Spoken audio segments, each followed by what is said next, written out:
Ladies and gentlemen.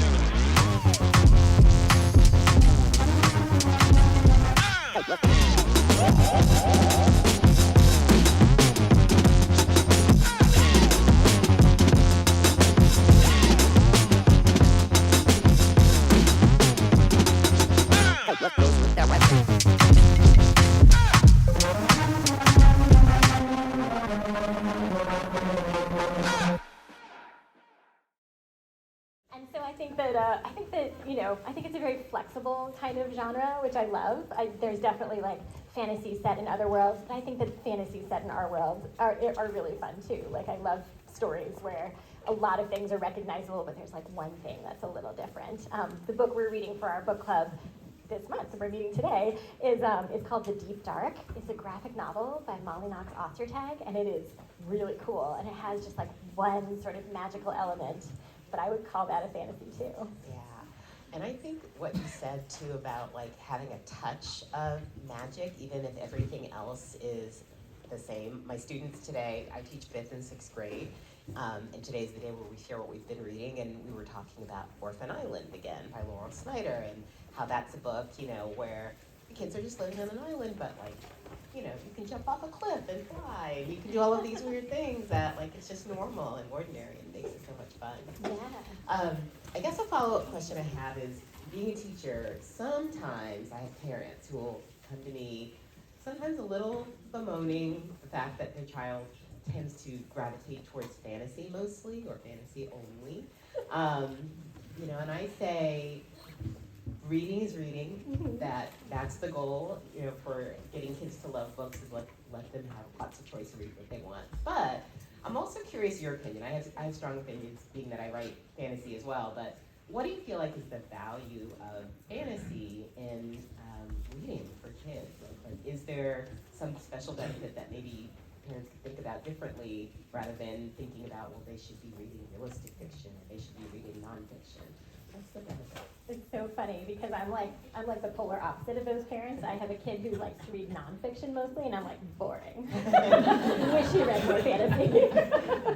Which I do read a fair amount of nonfiction myself, but I feel like there's I think you're exactly right, that like a kid should read whatever makes them excited. Like the whole point is just to create readers, right? And there's so many books in the world, like why would you limit them? Like just let them find what gives them joy.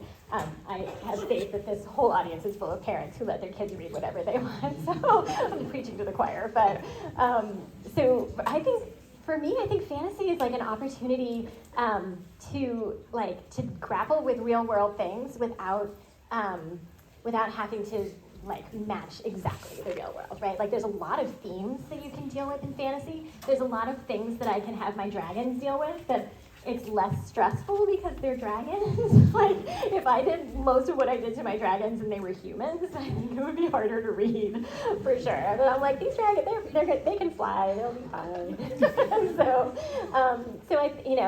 I think also like the big picture stuff, like when you're world building and you want to deal with like questions of war or empathy or like understanding other kinds of people or dragons. Like I think that fantasy gives you a really big playground to do that in. And one of the things that I find that I also love about fantasy, maybe this will help parents as well, is that a lot of kids will come into a fantasy world and then like want to jump in and play in it. And that is my favorite thing about meeting Wings of Fire readers, is realizing how many of them have like made up their own dragons, like have their own stories, or like drawing their own dragons.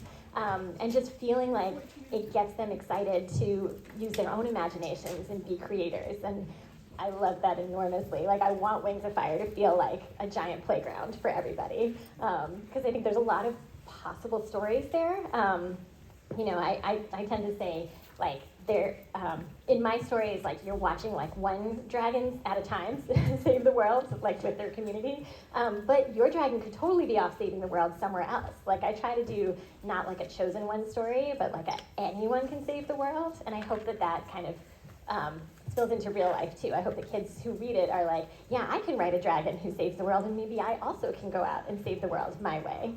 No matter what kind of dragon you are, like whether you're like very shy like Turtle or like an eternal optimist like Sunny, those dragons I want kids to feel like they find themselves in one of those dragons, and that they can imagine a way to like take their own powers and their own skills and empathy and make the world a better place. That's awesome. Yeah, I think you said two things that I really think are so important. One is that like fantasy lets kids like see real world issues through kind of a different lens, and so it's kind of a metaphor for a lot of the things that we experience like in our regular normal lives, but you can kind of see it through a magical dragon's life, and they're dealing with friendship issues, they're dealing with family issues. And then I love the idea of a playground, that like there's so many writers who like started their writing just by like writing fan fiction about other characters that somebody else created, which is great. Yeah, I love fan fiction. I mean, my first novel that was ever published was Shakespeare fan fiction, basically. Because I was like, ooh, I want to take those characters and do something of my own with them. So Awesome. I think that's a great way to get started, because you don't have to start from scratch. You have something you love and you can build on that, and like it's a great way to practice your writing. For sure. Absolutely. And we're gonna have time for lots of audience questions as well. So I'll jump in with a couple more, and then we can turn it over. I'm sure you guys have lots of really specific questions for Tui. Can you share? I'm really curious about inspiration. I mean, like it's such a vast series, and all of the characters are so individual. Like, what would be your inspiration, for this series? And then also, is there a particular book that you found really fun to write in the series, challenging to write, favorite? It's probably like picking children, like your favorite. But I'm just curious, inspiration and kind of like what it's been like to go through this journey of all of these books. Sure. Well, it was, so I've always loved dragons. I just think dragons are awesome. I read a lot of dragon books when I was a kid. One of my favorites was the Pern series. So I love that series. Yeah, especially Dragon Song by Anne McCaffrey. That's like my favorite of all of her books, probably, and that's the one that's most appropriate for young readers, just to be clear. But she like meets these little dragons and she bonds with them, and these 9 little dragons follow her around, and I thought that was just a dream. But a lot of the books that I read were like from the human's point of view, and so I always thought it would be really interesting to do like a dragon's point of view on the humans, and sort of I really love books where you think you know a character, and then it's like flipped around and you get to see them like from the inside, and it gives you a different perspective on them. And so I was like, what if I did that with the entire like concept of dragons, and just had the dragons be the heroes of the stories and get to have all the adventures. So that's sort of where I started, was thinking about like, I have this world full of dragons. What if there were different kinds of dragons, and those different kinds were all at war, which is sort of like classic fantasy trope, right? And there's like a prophecy that says, we have 5 little dragons that have to save the world. And then what if it turns out that there's something not quite right about this prophecy, right? So like, and then I was really interested in the idea of if you're told that you're in a prophecy, what does it mean? Like, do you have to fulfill it? Like, do you have any choice? Is your destiny already written? I would say one thing that I was thinking about when I first started the series is, have any of you seen the TV show Lost? Okay, some of you. I loved it at the beginning, and then I was really mad at the end. Because I felt like the premise of the show was, like, it ended up with this sort of like, oh, your destiny is already written, and you don't have any choice. And I wanted to write sort of a counterbalance to that, where I was like, no, like, even if you're in a prophecy, you get to choose, like, what happens to you and how you save the world. So I was thinking about that a lot with like developing the idea for the prophecy and like what these 5 little dragons do that are in the prophecy. And then I was also thinking about how our environment shapes us. So like nature versus nurture, which is a little bit like fate versus free will. Like there's a, how you take the circumstances you're born in and like shape them for yourself, and like what you're actually born with. And it's because I had my kids when I was first starting off. Like my first son was born just like a few days after I turned in the outline for book 1. And so luckily he was late, or else the books probably would have taken another 5 years.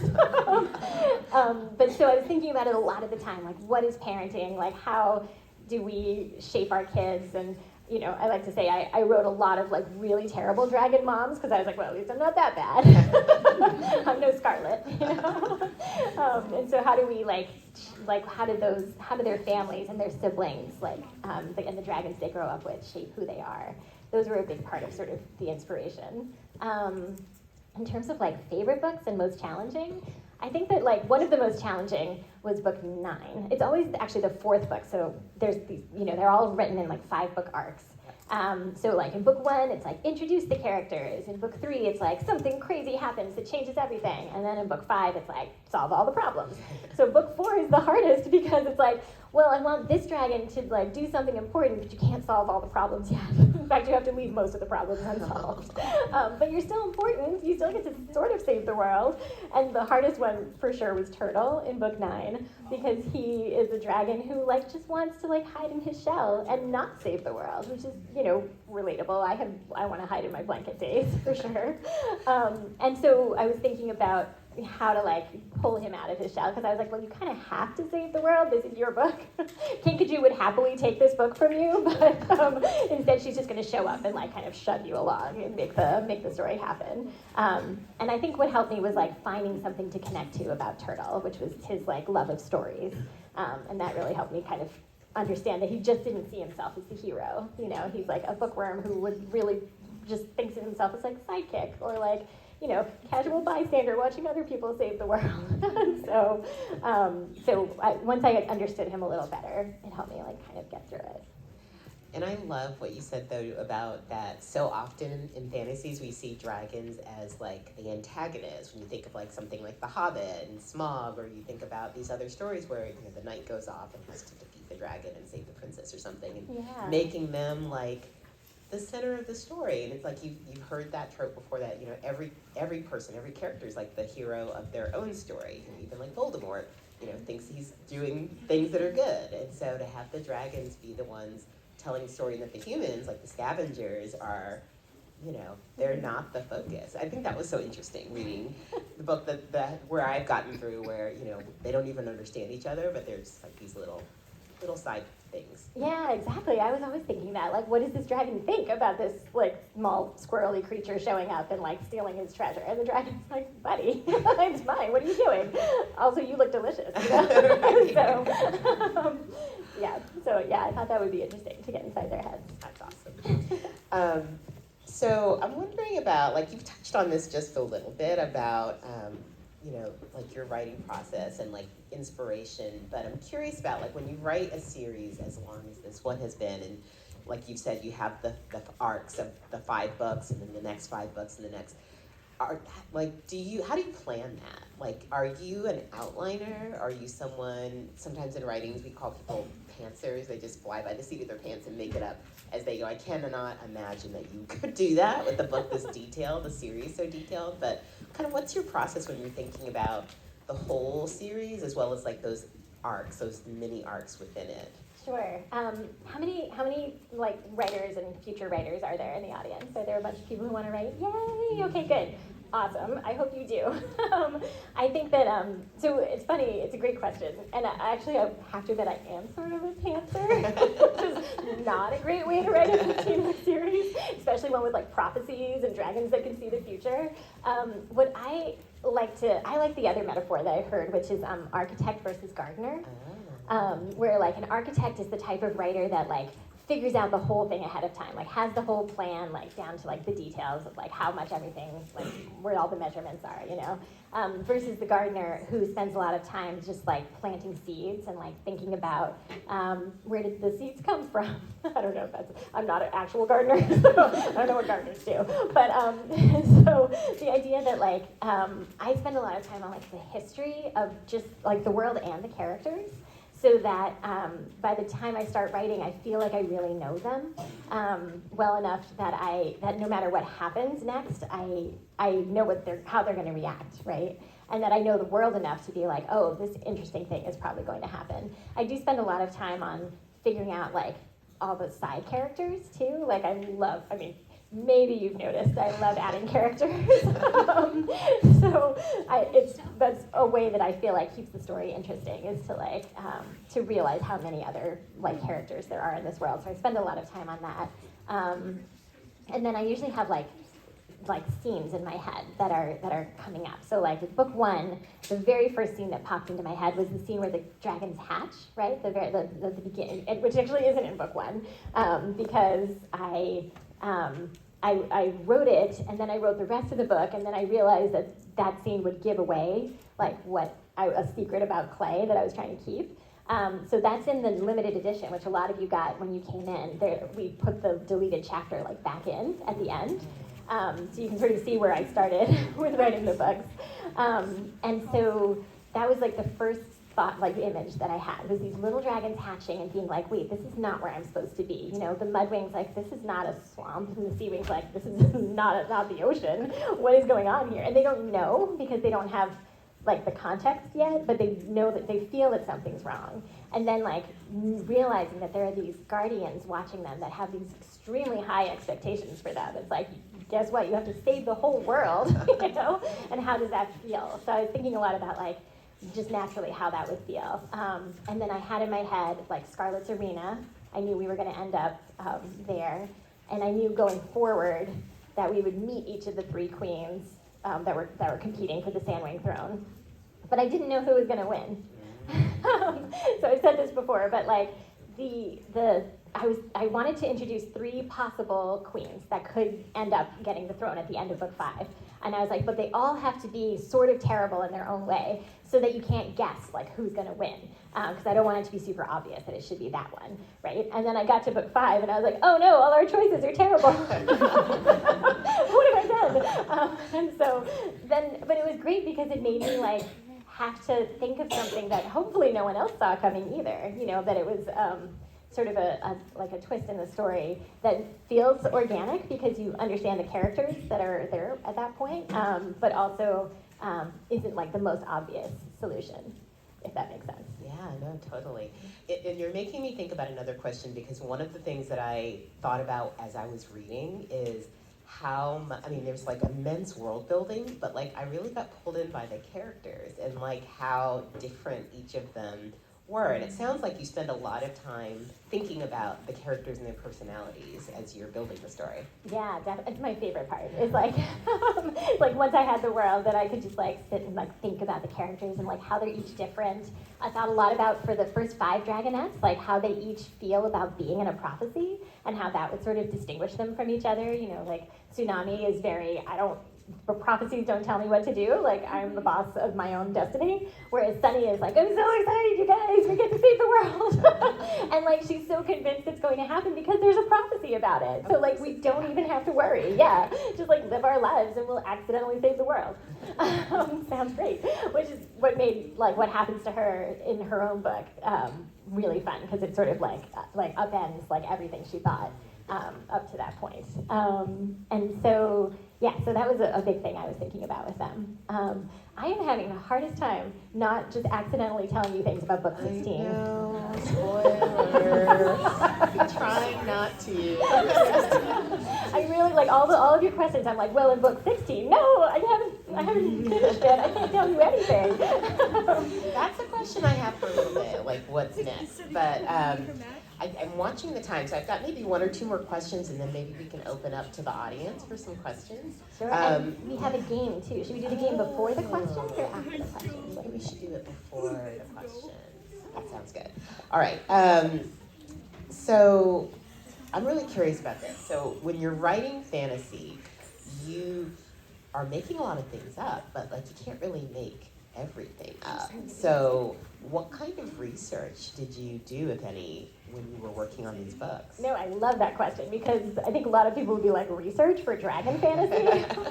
But I feel like I did, because I wanted the world to feel like very big and very like different wherever you went. And one of my favorite things to do is get ideas from like wildlife documentaries. So have any of you seen Planet Earth? The series? Awesome. I love that show. And it's divided up into like habitats, right? So for each episode I watched, I was like, what kind of dragon would live here? Like, what can I take from these animals and give to the dragons that would make it all make sense? And you know, I think everything I've ever learned about like history and psychology is also kind of like woven in there a little bit. There are definitely like specific things that have happened in history that I wanted to kind of slide in there, and like places I've been. So like the Waitomo Caves. If you guys look at the cover of the limited edition, that is Clay, like as he's like swimming out through the glowworm cave, the caves where you see the glowworms overhead, and that is a place like in New Zealand that I've been, that I just loved. It was like, you know, you go along, like you go down an underground river and there's glowworms all over the ceiling. So like, yeah, so trying to put in like places I've been and all the things that I've been researching. I'm watching such cool documentaries for about 16 and I'm not going to say anything about it.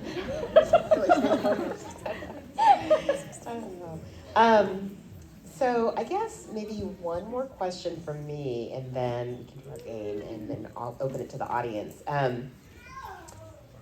Middle grade, so I think, you know, in the publishing world, we talk about like different audience levels. So like there are picture books and then there are chapter books and then there's middle grade. So middle grade is like aimed at kids that are ages like 8 to 12-ish, somewhere in that range. You know, and there's so many books out there to choose from. But when you, in your writing, you've written like over 60 books, it's amazing. What about middle grade do you especially love? What draws you to it? Interesting, good question. Because I do feel like the Wings of Fire audience like goes a little younger and a lot older. Like I think that one of the things I love is meeting readers that range from like 7 to like 18 or early 20s if they've been reading them for a while, and I really appreciate that they come back to see what happens. I think, but what I love, I guess I'll say what I love about Wings of Fire readers is that feeling of the creativity. Like most of the ones I meet are like just brimming with ideas of their own that they want to share, that they want to like create themselves, and that sense of kindness. Like I feel like I don't know. I feel like young readers are just the best people. Like they give me the most hope for the world. Like every time I do an event and I'm like, look how many kids still love to read. It makes me so happy. I'm like, we're gonna be okay as long as like you guys are in charge like very soon. Yes. That's how I feel about it. Because just, yeah, so many like different kinds of kids who are just like supportive of each other and so kind to each other. That's actually a good chance for me to mention that we're doing, I've announced this on Instagram, sort of, but I need to make a big deal out of it. We're doing something next spring called Fanwing Fest, which the idea is that everyone is like, we put up a website, I think it's fanwingfest.com, probably not. Just Google Fanwing Fest and Scholastic, and that should come up. Or it's like it's in my Instagram. And the idea is like we put up a bunch of cities. We're going to choose like 3 to 5 cities that I'll go to, and then we're going to have like a whole day of like dragon activities, and you know. There's an opportunity to send in art, so we're gonna make a little like art booklet of like art by all the kids because there's so much great art out there. And I'm going to read from book 16 is my plan at that event. It's just, but mostly what I want it to be is a chance to meet other Wings of Fire fans, because I want you all to like hang out with each other, because every time I meet one, I'm like, oh, you would really like so-and-so, and I just left. Right. So I just want it to be like a day of like celebrating each other and reading. So yes, if you look for that. And vote for Northampton, because that's the closest place to here, and that's where I want to go. Awesome. Well, that sounds amazing. And what you were saying, too, about young readers makes me think about the dragons. Like, they read to me like a bunch of, like, the kids that I would teach. Like, they're, like, so loyal to each other. They care. They're, you know, feisty and independent. And I think all of the things that, like, kids this age who are reading your books really are. Yeah, absolutely. Awesome. So we have a little game that we're going to play where guess the title.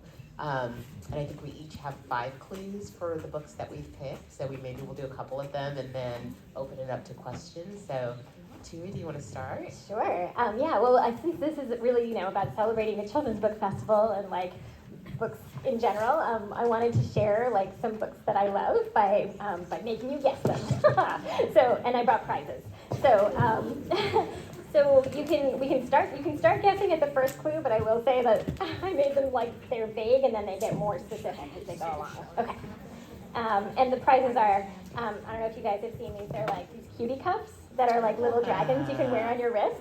So I don't know which one is in each of these, but we'll find out. Okay. And then, are you going to guess too? I'm going to leave it to them. So Sounds good. Okay, so the first book, the cover is blue. Go ahead.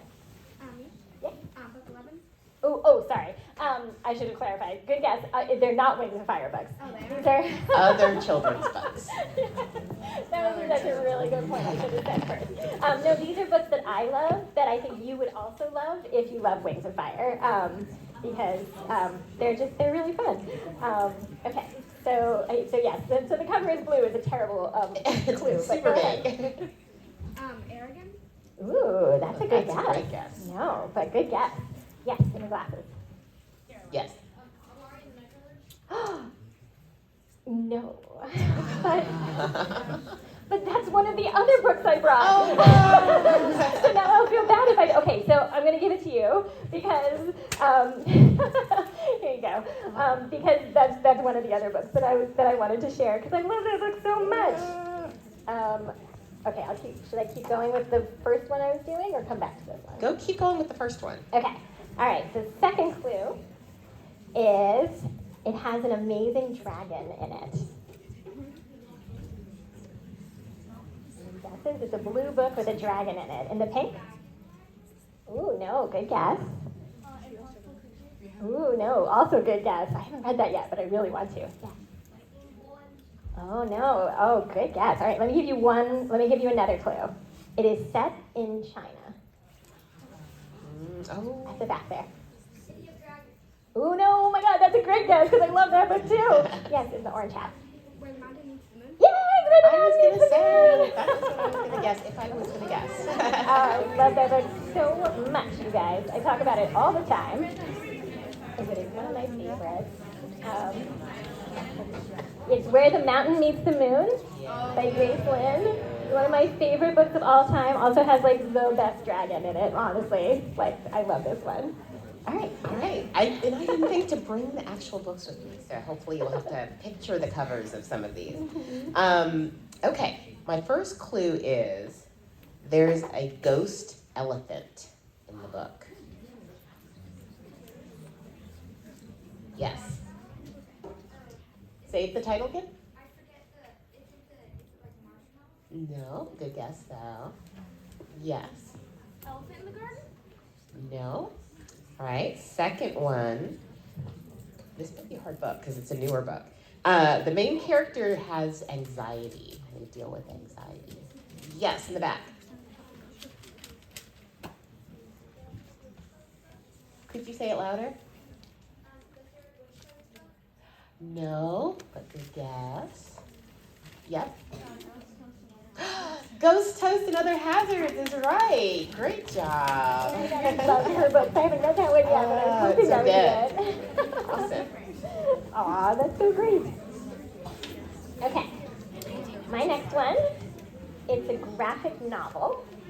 I'm going to go ahead and give you the second clue because that's very famous. It was a National Book Award finalist in the black shirt. Uh-huh. Yes, you're right. Oh, wow. Great. I love that book too. So the book is Nimona. It is, I was going to say it's about a shapeshifter. It's really funny. It's by There's a Stevenson. Netflix special on that. Yeah, that was my next clue. It's a Netflix movie. It's really good. Awesome. Okay. So in my next book, this book has magical animals. Yes. No. Good guess though. Yep. Warriors? No. Good one. I'll give you another one. Music is outlawed in their world. Yes. Sorry. No? Okay. Yes. I know what it is. No. Not Everhart. Okay. Another clue. It takes place in the fictional land of Davia.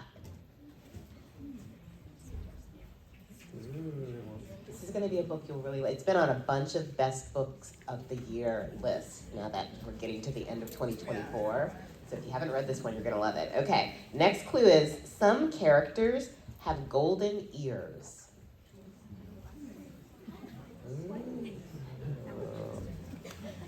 All right, last clue. Oh, do you think you know? No? Good guess, though. Yeah? No?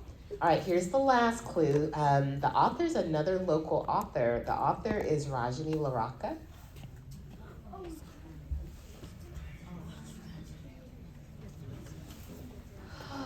Yep. What, say the title again? No. It did start with an S, though. I'll give that as a clue. The title starts with an S. Yes. Sona and the Golden Beast. Awesome. Yay. That one is a South Asian inspired fantasy. I really highly recommend that one. It's really cool. I don't know that one yet, but I love her other books. So. That sounds amazing. Okay. This book takes place in California, and I'll give you the second clue. To start very big. It is loosely based on the author's own life. Yes. Say again? Yep, that's right. It's Front Desk by Kelly Yang. Wow. Yeah, I love that book series. Yeah, this book series is super fun. Yeah, they're super delightful. Oh, you guys are good guessers. All right. I'll do one more, and then maybe we'll do questions from the audience. I have one more book. It's the hardest one. So Okay, see all right, if so you get it. one for each of us. This book is a science fiction novel set on a spaceship. Yeah. Project Hail Mary, I think that's an adult book. It's not. Yes, in the back. No? Oh, that's a great book. That's a great, yes, what's, no? Here in the middle, yep. Dragon Pearl? No. In the orange, yep. No. Good guesses, lots of good guesses. I forgot the title, but it's like two girls on a spaceship and I want them to really sciencey. And there's a three-headed cat. Yeah. Sanity in Tallulah. Oh, I don't know that book. No, it That was sounds my great. first guess too. All right, I'm gonna give you guys another clue in a second. In the red hat? I was thinking, I might not have gotten all the clues, but I was thinking The Little Prince. No, I've only given one clue so far. All right, do you want to try it one more time and then I'll give you a clue? Space Case? No, good guess. Okay, second clue is, it is a Newbery Award winner. That might not mean anything to some of you, but it's a big award. All right, so I'll give you, yep, do you think you know? We're not No? Yes. The Last Quintessa. That is the title. So my next clue was going to be, one of them was, the title is in Spanish. The Last Quintista, The Last Storyteller. That is by Donna Barba Higuera. And it's a really good book. One of my clues was people have knowledge downloaded into their brain while they're asleep. So they're leaving Earth to go colonize a new planet because Earth is a mess and things go wrong on the ship. Mm-hmm. Yeah, it was really good. Okay, my last one. I'll give you the first two clues together. The author is from New Zealand, and it is the first in a series of graphic novels. Oh, good guess, no. At the back. In a red hat. Uh-huh. You said it was a graphic novel? Yeah. I thought it was the same movie. Oh, no, good guess though. Standing way at the back, like behind the thing. Oh, no, but I love Amulet. I'm so excited that the newest one is out. All right, let me give you another clue. This book also has adorable dragons in it. No.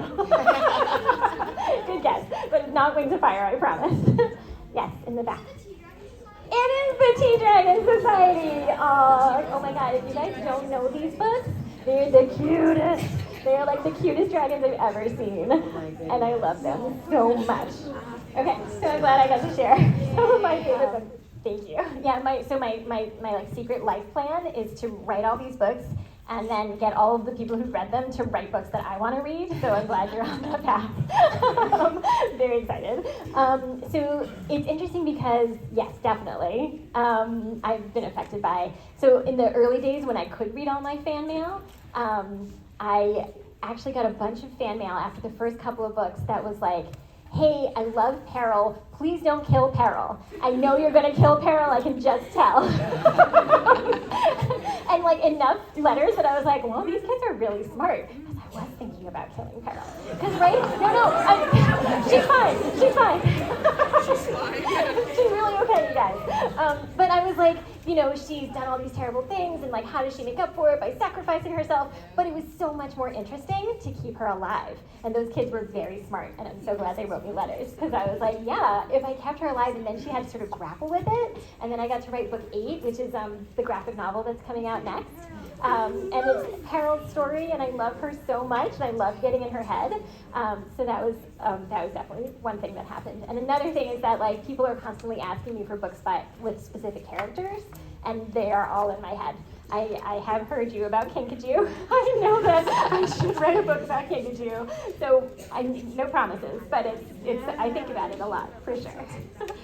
Okay. I love Winter. I mean, I love all of them. I feel like they're all my kids.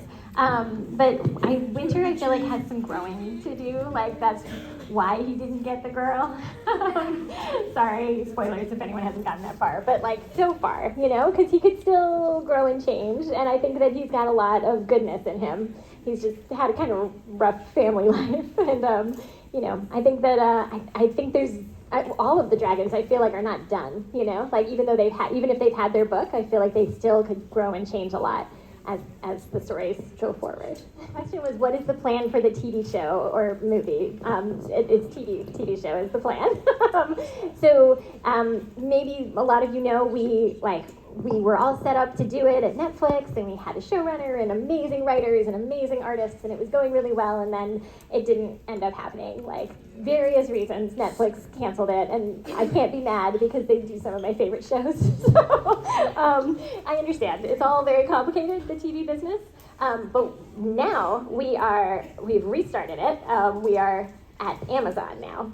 And so we have, let's see, like, what I can say. So what I always like to say about making a TV show is, like, it's a 100-step process.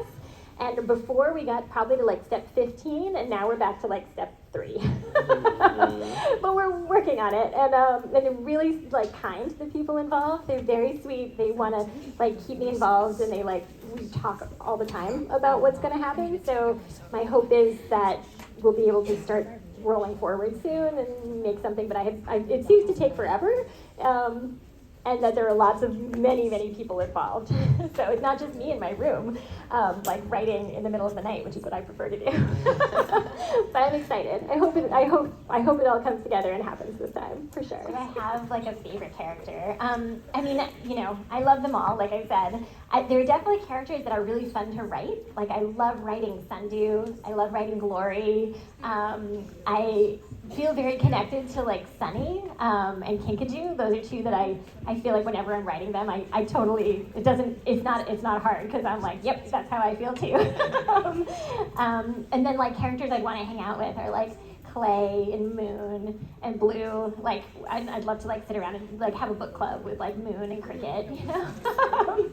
So, and then another one that I actually really loved writing was Clearsight.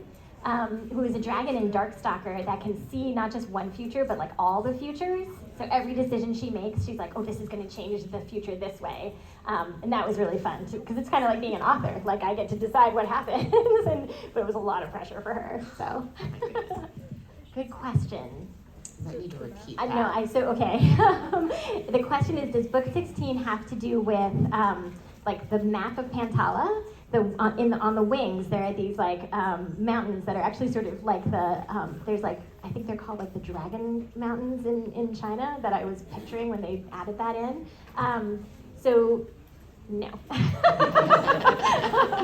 But we are going to go somewhere we haven't gone before.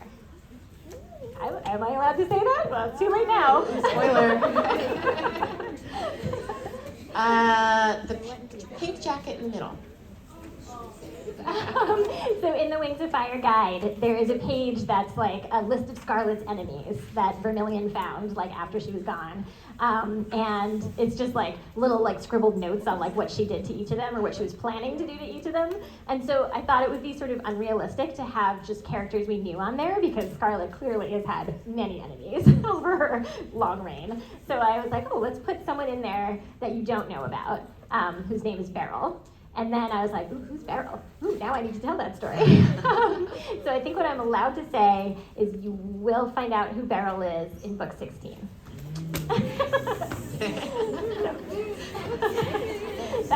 There I go again. Oh, no. Okay. It's 6 o'clock. Do we have a little bit more time? Good question. I really loved writing book 11 because it's the Lost Continent. It's where I got to introduce like the other continent in the world and sort of what's going on over there. So it gave me a chance to figure out like new tribes, watch some more documentaries, although they were all about insects, so it was terrifying. And it like really cemented all my phobias. And then like introduced the characters like Blue and Cricket and Sundew, which I was very excited about. So that's one of my favorites, at least. Yes.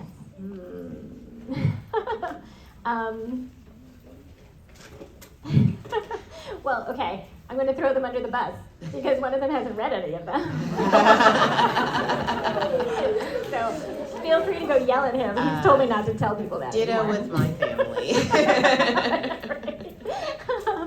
I think I would have to ask the other one which one was his favorite. I'm gonna not throw him under the bus. So I'm not sure. Great questions though. Yeah, like going back in time and saying like what Kinkajou, like what happened to her when she first got kidnapped. That's really interesting. Yeah. Yeah, and how they got her and like what she did. Thank you. That's a good thought. Can I do in the American flag shirt here? Yes. Yeah, okay. So if I was trying to write a book and I had like a bunch of like mini skits set out and kind of like one big like main villain, how would you say that I kind of turn that into like a book instead of like a comic strip? Oh yeah. Oh, great question. Oh my gosh. And actually very relatable because for me it's the transition scenes between my awesome scenes that I find the hardest. I'm like, oh, now they have to like walk. I call them my walking across the room scenes. Where it's like now I have to get them from this cool thing to that cool thing. And for me, a lot of it is about figuring out like how to make those scenes interesting by adding like something funny and character building. So like if my characters have to fly from like one end of the continent to the other, I try to have them have like a funny conversation on the way or like something that tells you something you didn't know already about their characters. So I don't know if that helps, but like usually if I have like, I would try to figure out like where does your story start and like is there like a character that you want to follow all the way through all of those skits. To the end of the villain, presumably being defeated. But cool, that's really awesome. I hope you keep writing it. Sure. Oh my gosh. I know, it's so hard. It's so hard. I know. How about in the white fleece, like right there? For the legends, yes, we are working on Darkstalker right now, and it's supposed to come out next fall. So it looks really cool. It's actually like a different artist. Like the artist for most of the books so far has been Mike Holmes, but because we wanted to get Darkstalker in book 9 out really quickly, we got a new artist for Darkstalker, and I think you guys will really like him. He's pretty amazing. In the glasses and the gray hoodie. Interesting. I guess sometimes I wish I hadn't given away stuff about Darkstalker in book 8 that I then had to fit into Darkstalker. Because I was like, oh, I have used the word disemboweled. Now I have to actually put that in a book. But it was very useful to get to write Darkstalker before I wrote books 9 and 10, because then I was able to really figure out his character and like where he came from and what I wanted to do with everybody else around him. So I think, in the end, I'm glad it turned out the way it did, but that's one like little thing I might go back and change. Aw, well, it depends on the dragon. I think Sunny would be like, can I have all of these, like for me to like live with forever? Hopefully they mostly react the way Wings are about sloths, right? I think that one of the reasons I wanted to write a dragon series was so that they could have like music and art and books and pets. because I thought it would be kind of cool for dragons to have pets. So I can imagine that there are pet puppies in this world. Well, that's a good question. I mean, have we seen them side by side? Yeah, like in some of like if you compare the sizes, one of them is like the humans are like really tiny, and the sloths are like this big. Interesting. Yeah, I think we. Well, if we have a scene where they're side by side, then I'm going to have to grapple with that. I'm imagining that, like, I mean, sloths are pretty big. They're not bigger than humans, but you know, I got to pet one once, and it was like this big. So I feel like they'd be similar. I don't know. Good question. I'll pass that on to the graphic novel artist. It's going to be his problem.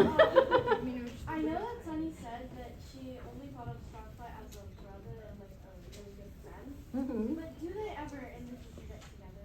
Aww. The question is, do Starflight and Sunny like ever have any chance of getting together? I mean, I feel like they're all still very young and anything could happen. Like, so I would not rule it out for sure. I will tell you, when I first started the series, I actually thought they were going to end up together. And it wasn't until I got to Sunny's book that I was like, oh no, she doesn't have time for a boyfriend. She has to save the world, she's really busy. So that's why I was kind of like, she wasn't feeling it, you know? But I feel like there's not, like I would never say never. Like there's so much life ahead of them, hopefully. All right, we'll do one more way at the back. Can you pick someone? Sure. Green sleeve. Yep, you right there. Yes, you just put your hand down. What's your question? If you could rename any two characters, what would they be? Ooh, if I could rename any two characters. I don't know, that's hard because I spend a lot of time thinking about their names, you know, like I try to like, to find names that really fit them. Maybe Scarlet, and the only reason is because I gave her the name Scarlet and then for some reason I described her as having orange scales, which is not what Scarlet is. Scarlet is red.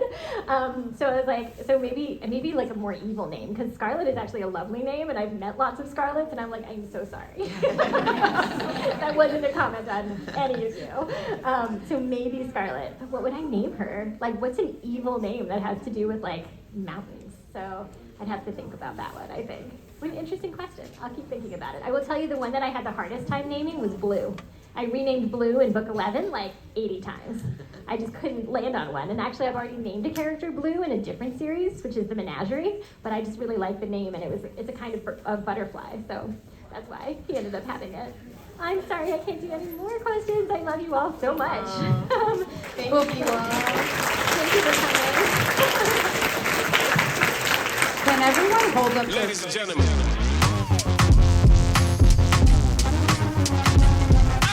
Ah!